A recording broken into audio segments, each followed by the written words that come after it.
Hi guys, it is Fontaine Felicia Foxworth back at you. Please don't mind the mess and construction in my background. My roommates are getting their apartment together, so yeah. This video is all about timelines in soul contracts.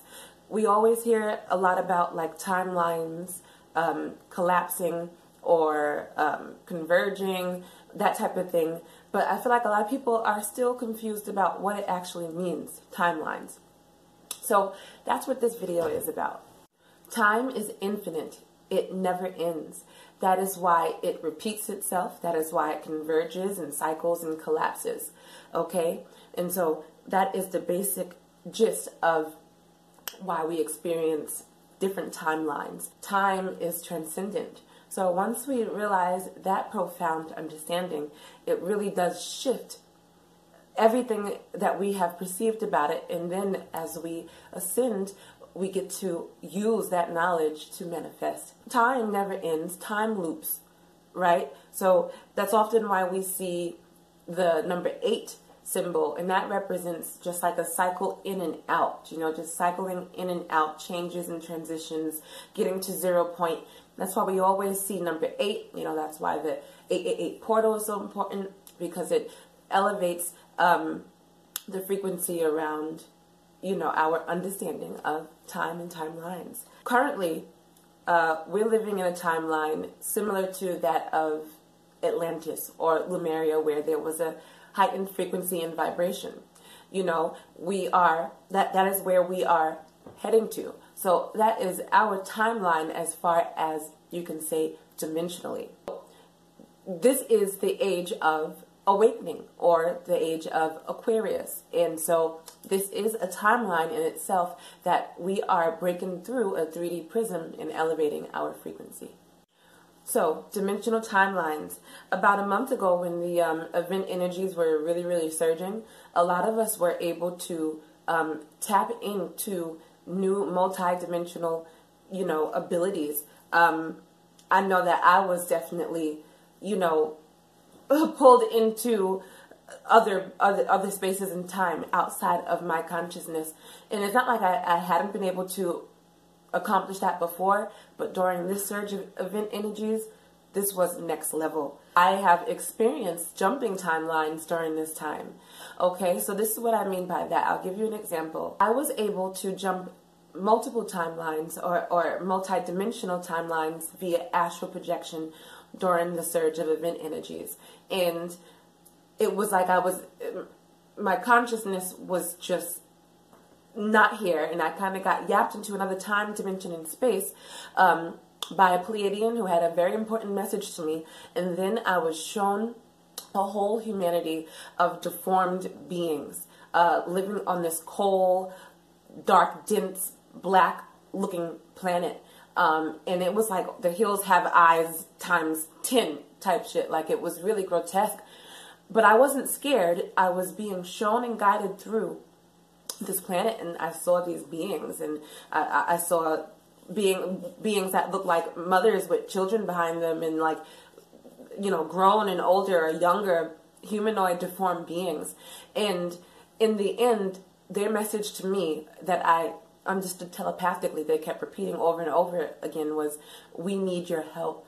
We need your help." And at first, I was like, "Listen, y'all got the wrong girl. I'm from Earth, like, in 2018, like, I don't know about all this, but as I was pulled back from that dimension and back into my consciousness, after meditating on it and thinking about it, I realized that if I fulfill my biggest purpose, if I do what I have to do here, now, in this timeline, I will save all of those poor beings who are suffering right now in that timeline. And that blew my mind, and it just really made my purpose even that more profound, so if I do my job, I can collapse or have that whole timeline and that dimension, wherever they are in time and space, cease to exist. And that is why they waited till they can get in contact with me multidimensionally, or as close as I could get with my level of consciousness, and they reached me. So that is an example of jumping timelines and an example of what another timeline is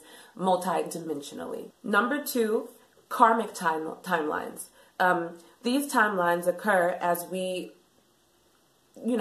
live through our soul evolution in this embodiment and every embodiment before this time. It involves soul contracts, so, soulmates, family members, people in your life, that are meant to elevate you to your next level. This is all a part of karmic timelines. What we do is we have to go through our lifetimes getting closer and closer to ascending, and closer to our purpose, closer and closer to fulfilling karmic lessons from other lives, and healing certain karmic occurrences. And so these are what you call karmic timelines.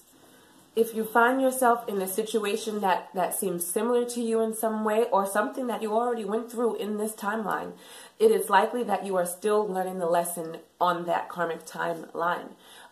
So that's what that is all about. Sometimes in our waking consciousness, we can jump timelines. This happened to me a couple years ago, and it was one of the most synchronistic, out-of-body but in-body, fantastical feeling and experience and memory that I'll ever have. Quickly, my sister and I did past life regression a couple years ago, and found out that we were both in the Holocaust. And she didn't make it, and I did. And I've always had an affinity towards the Holocaust as a child in school, and Frank, Elie Wiesel, reading all of these books just resonated with me so much in my life now, and to the point where it just didn't make sense how empathetic and emotional I have always gotten about Holocaust and the things of that nature. And so one time last year, I live in New York, Brooklyn, and I was getting on a special select bus. With this bus, you have to get a ticket, y'all. You try to be slick and don't get a ticket with your Metro card, and you get on the bus and you get caught slipping, the MTA police will get you off the bus and write you up, or whatever the case. And I usually always be that person that try to get away with it. But something in my spirit this time was just like, girl, just go ahead and get you that ticket, because you already got something on your record from a year or so ago. So just get the ticket. Something just told me to get the ticket. And it was very eerie. And I was just like, I'm going to get this ticket. So I went and got the ticket, got on the bus, feeling nervous. I walked to the back of the bus. I sat on the back seats. And I just was feeling nervous. I don't know why. I was just like, I got my damn ticket. Why I'm feeling so nervous? So we pull up to the next special stop, express stop, and then sure enough, a stop where I don't never see the MTA officers, they rolled up. And I was just sitting in the back of the bus nervous, even though I had a ticket. It was such a disconnect. And so they got on the bus from the middle, the front, and the back. About maybe 4 officers, and started making their way down the bus and to collect people's tickets, and they kept saying, tickets please, and in that moment I was stuck. In that moment I was just experiencing something else, and as I'm watching them, it was like in slow motion, I'm watching them get people's tickets. Some people didn't have it, so they had them get off the bus, and then I'm looking out the window at them, having them pull out their paperwork, and I just felt so weird and anxious.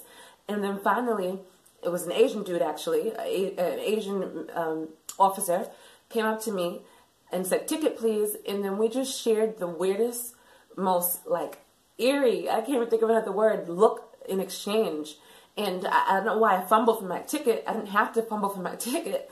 But I showed it to him, he gave it to me, he looked at me, we just shared a moment for a second, and then he got off the bus. And then I zapped back into 16 or something. So that is a very vivid example of jumping karmic timelines in this embodiment. So I literally was experiencing 2 timelines in my present time, and one from the synchronistic karmic timeline that I experienced at another time, just at the same time. And wow. So, jumping timelines can mean experiencing a similar timeline at the same time, or in other words, experiencing another conscious awareness of your soul's trajectory, if that makes sense. So it's like you're experiencing your soul's experience or existence in two different times, or two different times in space. Number 3, that is emotional or healing timelines. That basically means when you finally heal something, a wound in your soul that needed to be healed in order to progress you on your soul's evolution. Okay? This could represent healing a toxic relationship with a parent. This can represent giving up something that has held you bound to your false sense of self and your false ego. This can even represent learning to unconditionally love yourself and not allow people to abuse you. All of these things happen over emotional and healing timelines. When you experience the collapsing, cycling, or converging of an emotional or healing timeline, it's as if the vicious cycle has ended once and for all. You are freed from whatever low frequency vibrational spiral kept you there, and it's as if it comes full circle. And it's an amazing feeling when you can end, these timelines and cycle into timelines that benefit you to your highest and greatest good. Okay. Number 4 is generational timelines. This is about clearing or blocking or ending any toxic patterns in your generation, not only on an individual level, but also collectively. We are purging and cleaning out and clearing and healing collective generational timelines. For example, on an individual level, you might be the first person to go to college in your family, the first person to start a business or do something of that nature. And collectively, literally every embodiment in our lifetime in this generation that has existed is a generational timeline. So we have the hippies or the baby boomers, the millennials, yes, go us, or, Generation X and Z. All of these different generations that embody at a point collectively on our soul's humanity trajectory happens when it's supposed to happen to further the purging and cleaning and the healing and getting our generation together, okay? So those are all examples of individual and collective generational timelines. Number 5 is era in epochs. So similar to the generational timeline, kind of, but just bigger. When we think of what an era is, it's an extended period of time or like a characteristic length of time that something happens, something distinct, a distinct period of time. So that would be like the Industrial Revolution or the Civil Rights Movement or the feminist movement, when people started collecting gold, whatever. So that would be an era of time that, that we have gone through. Also, as far as epochs, like the Ice Age or the Paleozoic, time frame, when the souls on the earth were the dinosaurs, that's another example of epoch or era timelines. Number 6 would be situational or circumstantial timelines. So this would be like moving to another place. Currently, I'm in the middle of a transition, so this timeline, I'm leaving from where I have been to who knows, but that's an example of a situational or circumstantial timeline. Having a baby, graduating from school, starting a new project or endeavor, or, starting a new business, whatever that might be, that is a very practical timeline change. And we know that things rise and fall all the time, and we find ourselves in this situation to that situation all the time. So that is very, very straightforward situational and circumstantial timelines. And finally, I'd like to speak on soul contracts. The term soul contract can in itself sound really rigid or contractual or something of that nature. But on a very high level, each person we meet, no matter how long or short the stint of that contract is meant to give you something to help you move along your soul's, evolution, to help you reach new plateaus.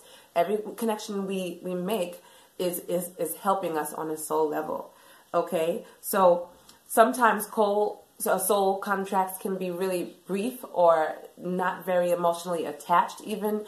You know, you can care less when some soul contracts end, and then, you know, your whole life can feel over when certain soul contracts end. It really just depends on the soul contract. So our soul contracts with the people in our lives, even our family members, you know, are all meant to teach us a lesson in particular. And sometimes when a soul contract ends, it can feel abrupt. It can happen like this. It can just completely just come out of nowhere, or sometimes you just know in your spirit when the soul contract is up. Like you just know before it happens definitively, like this soul contract is coming to an end. I've learned what I've had to learn. The purpose has been fulfilled. Okay. And of course, like I said, sometimes you're cool with it, and sometimes, you know, it really hurts. Some of the most hurtful soul contract endings are romantic ones, you know. But this is what happens as we enter and leave different timelines, as they collapse, converge, and cycle. You know, we cut cords and we end soul contracts, and we keep it moving to our highest plateau. For me, one of the most exciting and just fulfilling timelines is when you discover your purpose. There's nothing like when you enter the point where you finally get what you are here living, breathing to do. And sometimes you go through, you know, false ideas of what that is, but that's just another timeline that you spiral in, you know, in and out of. And so for me, with this Lightworkers Hub and Directory, and literally the world's first non-for-profit social media network, I am so excited and ready to continue embarking on this timeline, y'all. This is one for the books. So thank you so much for watching. Please stay tuned for everything else that I got coming up, and much love and light to all of y'all.